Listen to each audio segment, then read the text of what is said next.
Coming up on today's episode, we got viewer questions, stuck pixels, audio problems, and our favorite car chases in HD and the Blu-ray releases for the week of August 25th. This is HD Nation.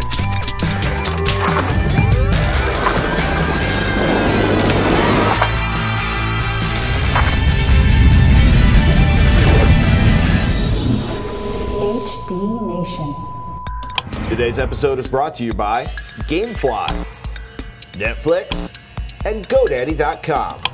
Welcome to HD Nation. I'm Robert Heron. And I'm Patrick Norton. HD Nation is your guide to the best in HD content and the best in home theater gear, no matter what your budget is. Over-the-air, Blu-ray, online, satellite, cable, if it's HD, we are all for it.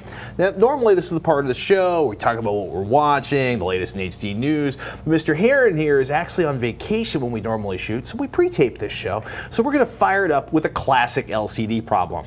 It's more a classic problem for PC monitors than it really is for HD TVs, although sometimes there is a little crossover. Anthony writes, greetings. I've just purchased a 24-inch LCD HD screen. It has a lime green pixel that stays on no matter what is going on around it. Can I fix it? The store policy requires 8 or more stuck pixels for a return. The manufacturer requires 3 to 5. It is very distracting. Oh, Anthony, I'm so sorry. Yes. And because he's sitting closer to the screen, because it's a PC monitor, things like that are noticeable. And of course, the eye is, the human eye at least, is most sensitive to green compared to, say, red or blue. Really? So it makes it even stand out. It's the worst possible pixel color to have stuck. Of all your subpixels, that's the one you really don't want to stick wide open the way it is. And effectively, that's what's going on. The electricity that crosses at that point is no longer reaching the crystal to twist it, to block the light or not block the light. So in this case, it's actually stuck on. The other case would be where it's stuck off, and it would be dark colored but less distracting. Unless you have a big white screen or something. Yeah. You could try, there's like exercising the pixel software that if you search around on the internet, you can run a video. These are easy to do if you're attached to a computer. Some people swear by massaging the screen. I've had that work where they do sort of just very lightly. Very lightly. And remember the microfiber cloths we were talking about, I believe, a week or two ago? It's good to put one of those on the end of your finger if you're going to massage the screen surface, and you got to be really, really careful because... Is there any particular direction you should massage the pixel? This is just starting to sound dirty. Which way does a pixel like to be massaged? Lightly in a circular motion, but just very, very lightly, because if you put too much pressure on the screen surface, you'll create a wear pattern, or you'll rub some fine scratches into it that, in my opinion, is even worse than a stuck pixel. However, if that doesn't work, run full screen video for a long period of time. They have specific test patterns that will cycle through colors and things like that, but full screen video that's moving, animated or not, doesn't matter, it could be regular. Preferably a lot of action scenes and stuff. Just lots of things moving on the screen.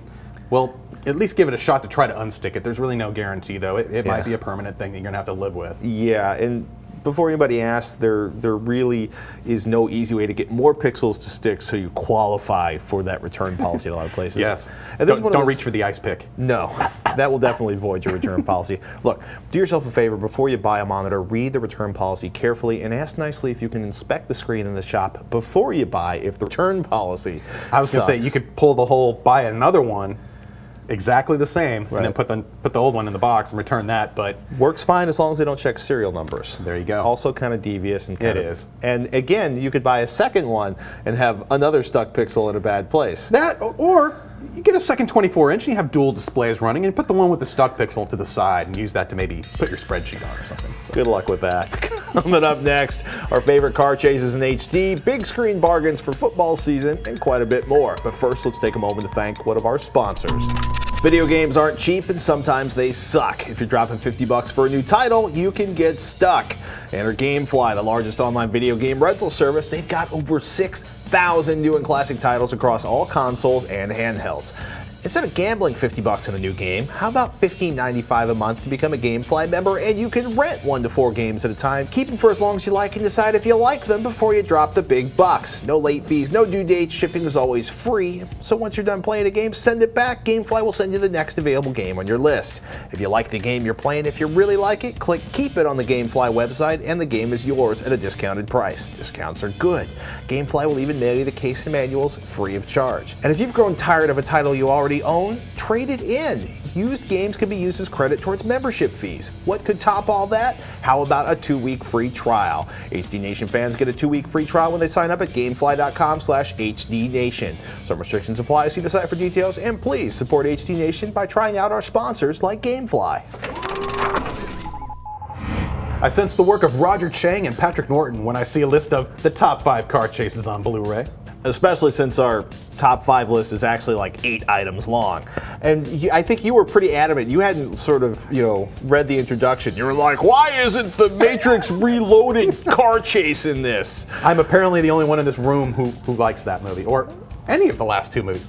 It's a tragedy. I'm going to have to force you to sit down and watch them all back to back. Just then for you will understand. Yes, yes. And I will still be bitter and angry that I will have lost an additional 4. You know what?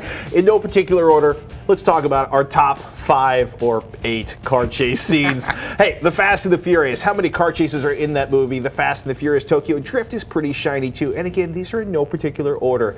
Gone in 60 seconds. You really need 1080p to appreciate Angelina Jolie on that Ducati. Oh, then there's the whole closing chase scene with Eleanor and the ridiculous jump, which doesn't hold up so well in high def, but it's still fun to watch. The Bourne Supremacy. Never has a tiny little Euro meep meep car done so much in a chase. Possibly my personal favorite car chase ever. I'm a huge fan of the Bourne movies, and you're right. Oh my goodness, it's so good. Vanishing Point, it's a car freak classic.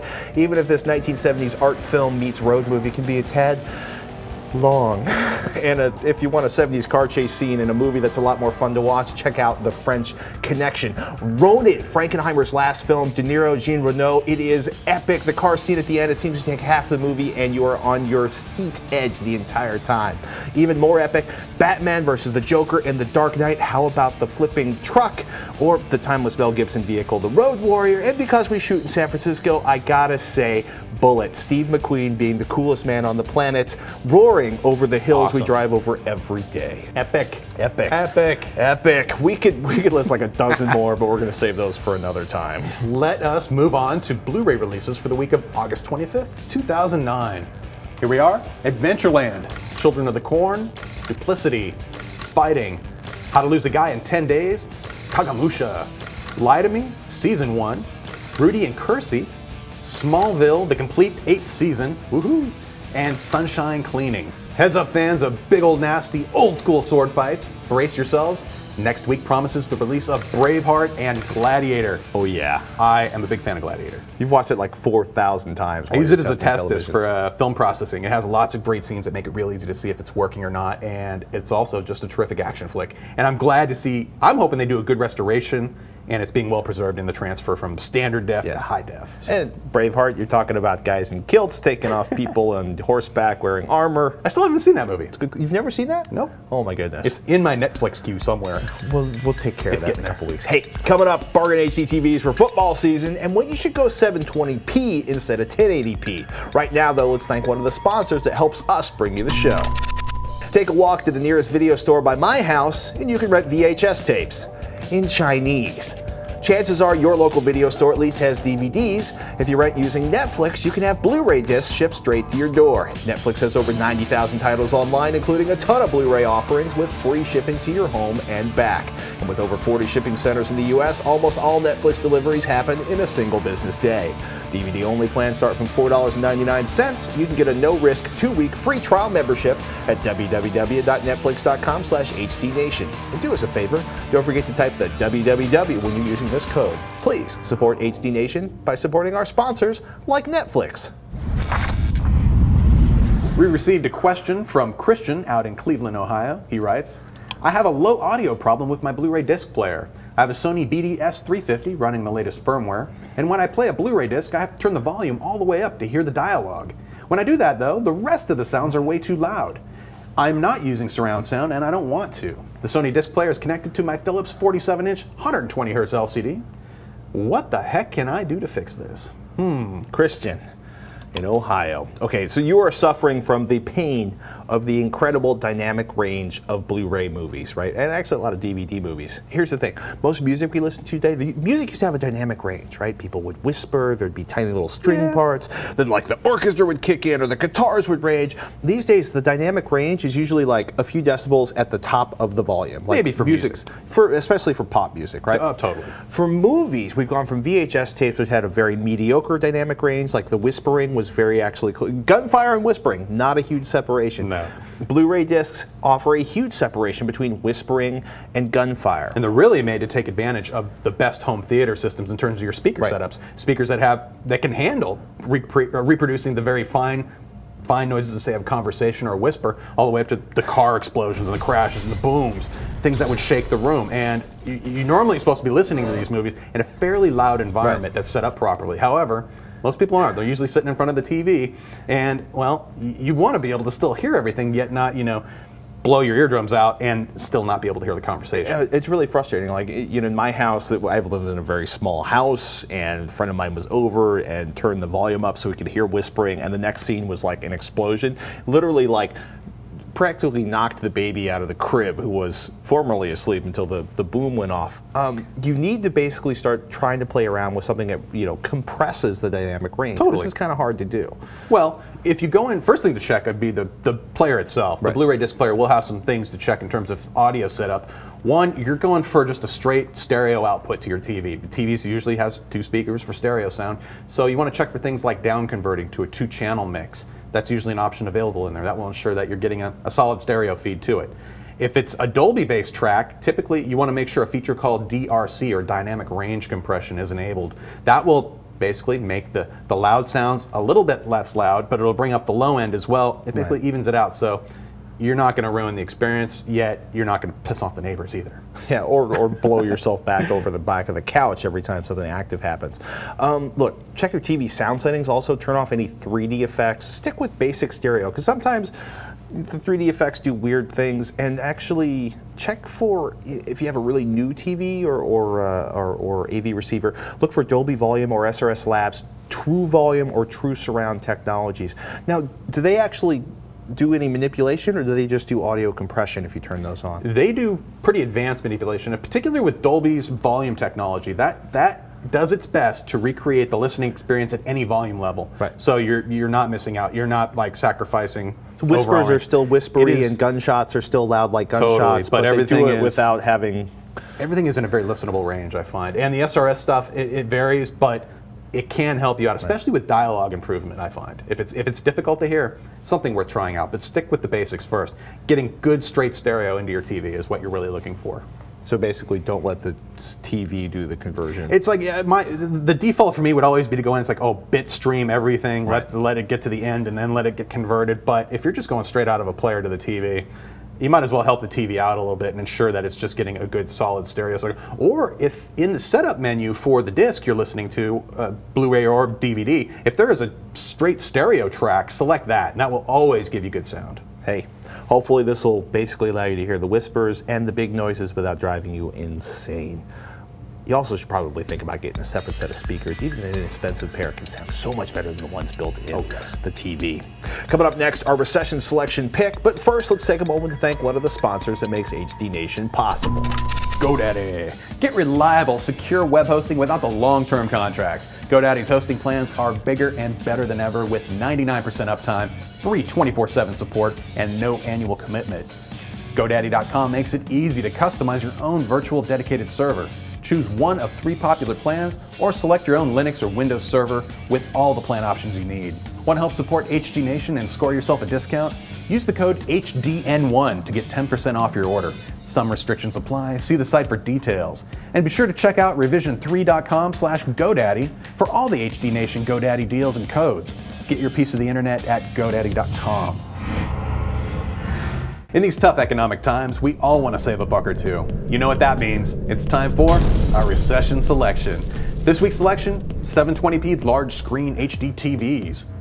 Now, while 1080p panels are all the rage, some of the best deals are on the 720p large screen televisions. You can find a wide range of models and sizes, 50 inches and up, both plasmas and LCDs, for under $1,000.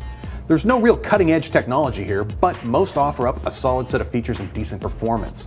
The big advantage, of course, is price. Even 2 years ago, buying a 50-inch flat panel for under $1,000 would be unthinkable.